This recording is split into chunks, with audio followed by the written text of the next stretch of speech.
Bien-aimés, nous voulons rendre grâce à Dieu pour une nouvelle opportunité, un nouveau jour qu'il nous accorde. Et comme les autres fois, nous voulons nous fortifier dans la parole du Seigneur à travers une petite exhortation que j'ai intitulée « Vigilance ». Et avant de continuer, nous voulons lire un passage de l'évangile de Matthieu au chapitre 16. Nous lisons du verset 13 au verset 23e. Jésus étant arrivé dans le territoire de Césarée de Philippe, demanda à ses disciples: Qui dit-on que je suis, moi, le Fils de l'homme? Ils répondirent: Les uns disent que tu es Jean-Baptiste, les autres Élie, les autres Jérémie ou l'un des prophètes. Et vous, leur dit-il, qui dites-vous que je suis? Simon-Pierre répondit: Tu es le Christ, le Fils du Dieu vivant. Jésus reprenant la parole lui dit: Tu es heureux, Simon, fils de Jonas, car ce ne sont pas la chair et le sang qui t'ont révélé cela, mais c'est mon Père qui est dans les cieux. Et moi, je te dis que tu es Pierre, et que sur cette pierre, je bâtirai mon église, et les portes du séjour des morts ne prévaudront point contre elle. Je te donnerai les clés du royaume des cieux, et ce que tu liras sur la terre sera lié dans les cieux, et ce que tu délieras sur la terre sera délié dans les cieux. Alors, il recommanda aux disciples de ne dire à personne qu'il était le Christ. Verset 21. Dès lors, Jésus commença à leur faire connaître à ses disciples qu'il fallait qu'il allât à Jérusalem, qu'il souffrit beaucoup de la part des anciens, des principaux sacrificateurs et des scribes, qu'il fut mis à mort et qu'il ressuscita le troisième jour. Pierre, l'ayant pris à part, se mit à le reprendre et dit: À Dieu ne plaise, Seigneur, cela ne t'arrivera pas. Mais Jésus, se retournant, dit à Pierre: Arrière de moi, Satan, tu mets un scandale, car tes pensées ne sont pas les pensées de Dieu, mais celles des hommes. Amen.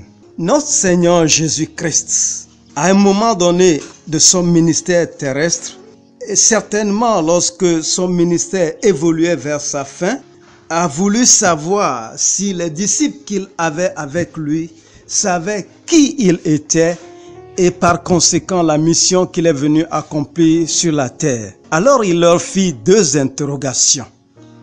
La première est celle-ci: Qui dit-on que je suis? Alors Jésus pose la question à ses disciples de savoir qu'est-ce que les gens disent à son sujet.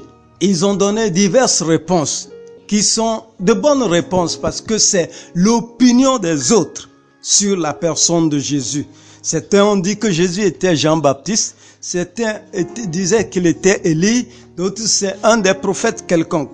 Jusque-là, il n'y avait pas de problème parce que c'est l'opinion du dehors. Et maintenant, Jésus leur pose une deuxième interrogation. Oui, ce que vous m'avez raconté, c'est ce que les gens disent. Maintenant, vous qui êtes mes disciples, qui dites-vous que je suis?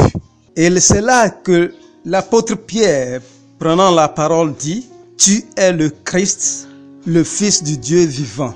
Excellente réponse. Jésus lui dit: Tu es heureux, Simon-Pierre, car ce ne sont pas la chair et le sang qui t'ont révélé ceci, mais c'est mon Père qui est dans les cieux qui t'a révélé cela. Certainement, Pierre devait être heureux de cette appréciation, de cette louange de la part de Jésus, parce qu'il a été en mesure de recevoir de la part du Père la révélation sur le Fils. En effet, Jésus lui-même dit que personne ne peut connaître le Père si ce n'est celui à qui le Fils le révèle, et personne ne peut connaître le Fils si ce n'est celui à qui le Père le révèle.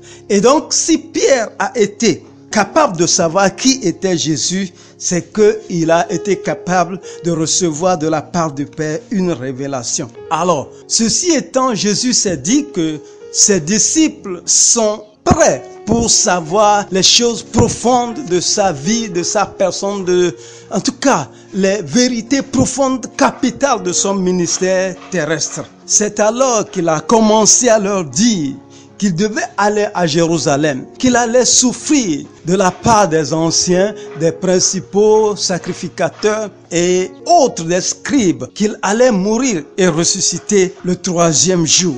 Ce qui est étrange, quand Jésus leur a fait connaître ces vérités profondes de son ministère, c'est alors que Pierre le prend et le met à part et lui dit, non, Seigneur, ça là, ça ne t'arrivera pas. Ça paraît étrange. Le même Pierre qui a reçu de la part de Dieu la révélation du Fils est maintenant opposé à la mission du Fils. N'est-ce pas étrange? Si Pierre a été capable de savoir qui était le Fils, en réalité, il devait aussi savoir quelle est sa mission. Et donc, il devait être le premier à être en accord ou bien à comprendre ce que Jésus lui dit par rapport à son ministère. Mais c'est lui qui maintenant se pose et dit non, cela ne t'arrivera pas. Et écoutez la réponse de Jésus. Il dit, tu mets en scandale. Mais Jésus lui dit que tu es un obstacle à ma mission. Ce que tu dis, ça ne vient pas de Dieu, ça vient de Satan. Ceci est encore étrange. Le même personnage que Dieu a utilisé l'instant après, parce que c'était la même discussion, c'était la même causerie. Il n'y a pas eu 5 minutes. Plutôt, Dieu lui a révélé que Jésus était le Fils, le Christ. Donc le sauveur de l'humanité. Celui qui est venu pour racheter l'humanité. Et cela ne devait se faire qu'à travers l'offrande de sa vie à la croix. Et maintenant qu'il a connu la profondeur de la mission de Jésus, il dit non, cela ne t'arrivera pas. Donc tout de suite, le même que Dieu a utilisé se trouve dans les mains de Satan. N'est-ce pas bizarre?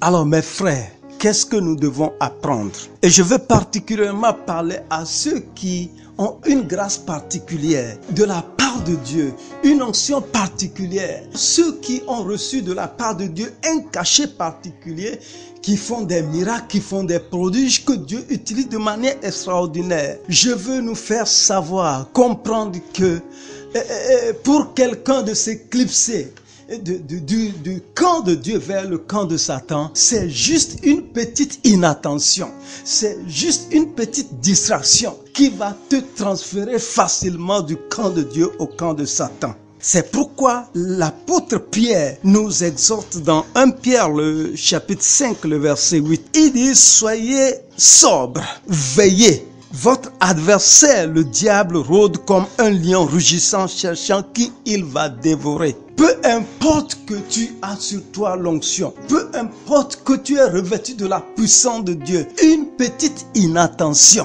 une petite distraction, un petit égarement te propulsera tout de suite dans le camp de l'ennemi.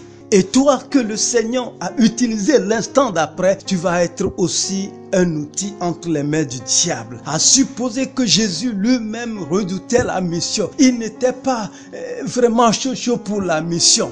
Il allait accepter ce que Pierre disait. Mais il dit, arrière de moi Satan. Jésus a compris tout de suite que Pierre, qui était un canal entre les mains de Dieu, est devenu un canal entre les mains du diable. C'est pourquoi il lui a résisté d'une manière ferme. S'il vous plaît, nous devons être vigilants.